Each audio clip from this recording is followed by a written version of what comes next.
कांग्रेस अध्यक्ष का यह कहना कि प्रयागराज कुंभ में मौनी अमावस्या के दिन हजारों लोग मर गए,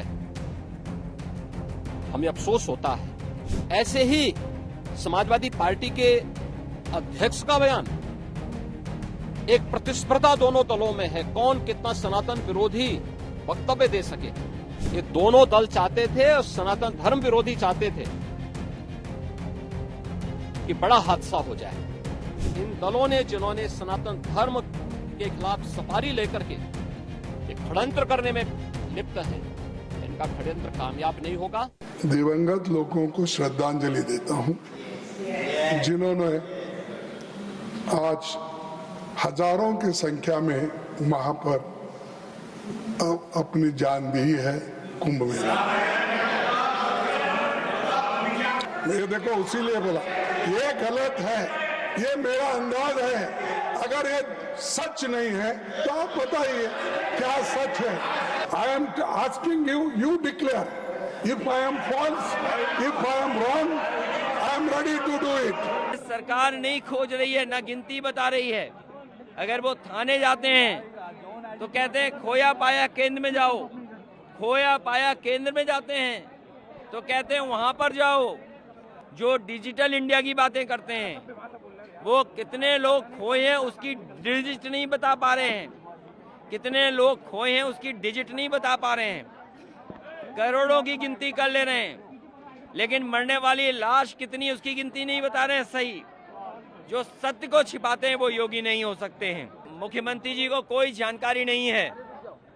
अभी वो कह रहे हैं कुंभ में साजिश थी, षड्यंत्र थी, और कोई फोर्स लगाई है उन्होंने, नई फोर्स, क्या फोर्स जांच करेगी। अरे ऐसी फोर्स को तो सस्पेंड कर देना चाहिए। इस सबसे बड़े आयोजन का साक्षी बनकर के गौरव की अनुभूति कर रहा है,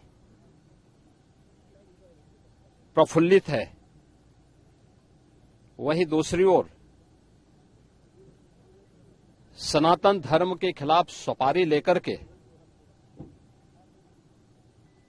षड्यंत्र करने वाले तत्वों के द्वारा लगातार शरारत पे शरारत करते हुए झूठ के और असत्य के नित नए प्रतिमान भी गढ़े जा रहे हैं।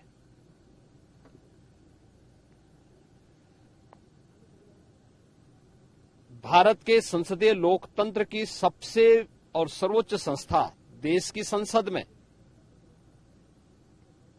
कांग्रेस अध्यक्ष से मल्लिकार्जुन खड़गे और समाजवादी पार्टी के अध्यक्ष से अखिलेश यादव का वक्तव्य इस ओर सबका ध्यान आकर्षित करता है। ये दोनों वक्तव्य न केवल इनके सनातन धर्म विरोधी चरित्र को उजागर कराता है, बल्कि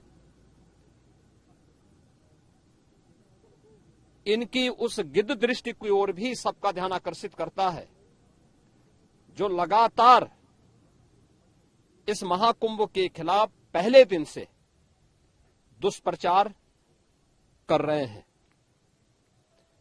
इनका ये बयान न केवल सनातन धर्म पर प्रहार है, बल्कि निंदनीय भी है और शर्मनाक भी। कांग्रेस अध्यक्ष का यह कहना कि प्रयागराज कुंभ में मौनी अमावस्या के दिन हजारों लोग मर गए, हमें अफसोस होता है। एक इतना वरिष्ठ नेता, कांग्रेस देश की जो सबसे पुरानी पार्टी है, उसके अध्यक्ष से अपेक्षा की जाती है कि वो एक मर्यादित बयान देश की संसद में रखें, और इतना गुमराह करने वाला बयान, झूठ पे झूठ। ऐसे ही समाजवादी पार्टी के अध्यक्ष का बयान, एक प्रतिस्पर्धा दोनों दलों में है, कौन कितना सनातन विरोधी वक्तव्य दे सके।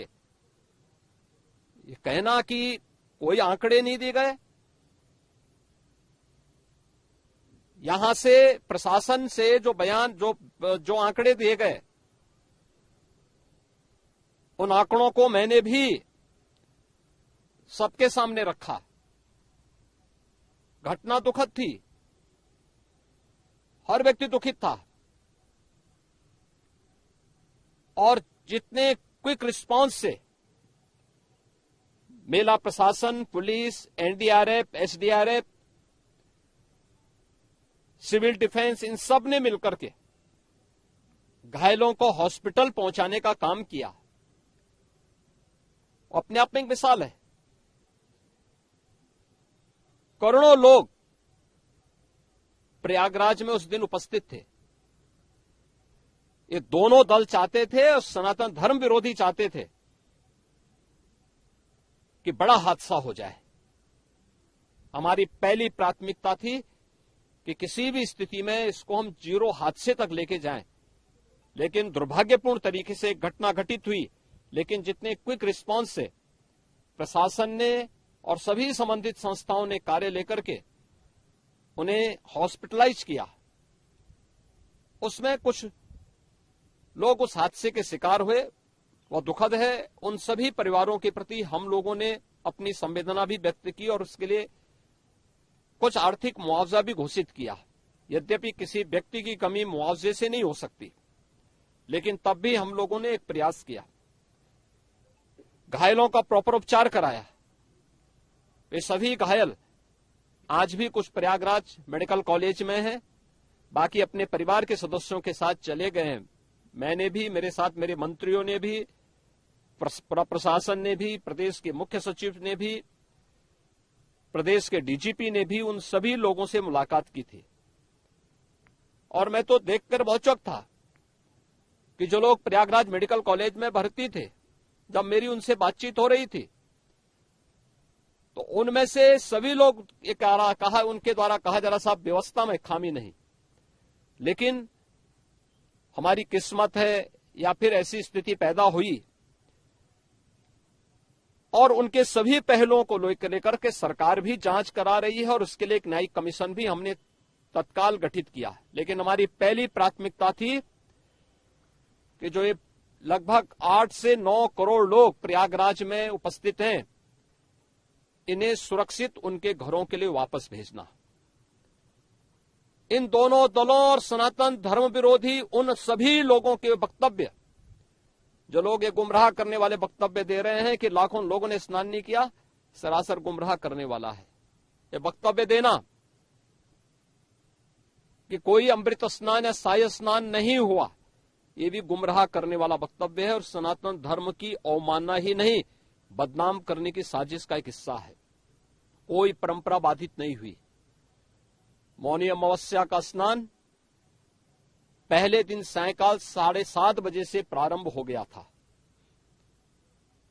और अगले दिन पूरे दिन भर देर सायंकाल तक मौनी अमावस्या का मुहूर्त था।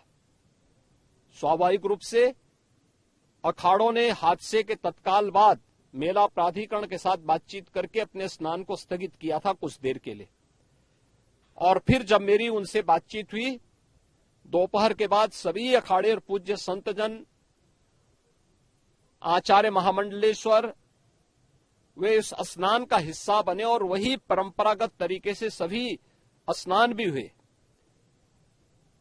इस महाकुंभ में 3 अमृत स्नान थे, मकर संक्रांति, मौनी अमावस्या और बसंत पंचमी।